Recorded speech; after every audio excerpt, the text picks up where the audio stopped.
ചില ട്രിസ്റ്റ് എന്ന് പറഞ്ഞവരെ ഇന്നത്തെ ലേഖനഭാഗത്തിൽ നമ്മൾ വായിച്ചായിട്ടത് വിശുദ്ധ പൗലോസിലെ തിമോത്തിയോസിന് എഴുതിയ രണ്ടാമത്തെ ലേഖനത്തിലുള്ള വചനങ്ങളാണ്. മനോഹരമായിട്ടുള്ള വചനങ്ങളാണ്, നമുക്ക് എല്ലാവർക്കും വളരെ പരിചിതമുള്ള വചനങ്ങളാണ്. ഇതിൽ പൗലോസിലെ തിമോത്തിയോസിനെ ഉപദേശിക്കുകയാണ്, നീ എപ്പോഴും വചനം പ്രഘോഷിക്കുക, സാഹചര്യങ്ങൾ അനുകൂലമാണെങ്കിലും അല്ലെങ്കിലും ജാഗരൂകതയോടെ പ്രവർത്തിക്കുക എന്ന് പറയുകയാണ്.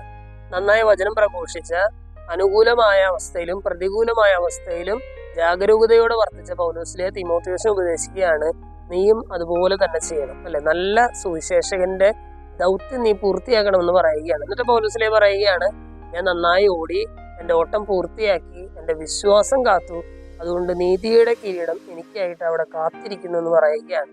നമ്മളൊരു ക്രിസ്ത്യാനി എന്ന നിലയിൽ നമുക്കെല്ലാവർക്കും പറയാനായിട്ട് സാധിക്കേണ്ട ഒരു വചനമാണ്, ഞാൻ നന്നായി പൊരുതി, എൻ്റെ ഓട്ടം പൂർത്തിയാക്കി, എൻ്റെ വിശ്വാസം ഞാൻ കാത്തു. മരണം വരെ നമ്മൾ സൂക്ഷിക്കേണ്ട, മരണം വരെ നമ്മൾ ഒരു ലക്ഷ്യമായിട്ട് വെക്കേണ്ട ഒരു വചനമാണ്.